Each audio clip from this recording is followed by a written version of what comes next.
সুপ্রিয় দর্শক, এখন যে জিনিসটা আপনাদের দেখাবো সেটা হচ্ছে যেটা আমার আগে জানা ছিল না, যে হনুমান তেঁতুল এত বেশি পছন্দ করে। দেখেন, গাছে উঠে, সকালবেলায় গাছে উঠে সে তেঁতুল কীভাবে সে তেঁতুল খাচ্ছে দেখেন।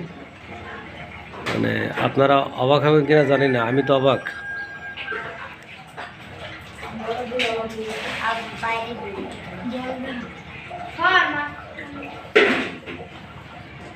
আমি আরেকটু কাছে থেকে আপনাদের দেখানোর চেষ্টা করছি।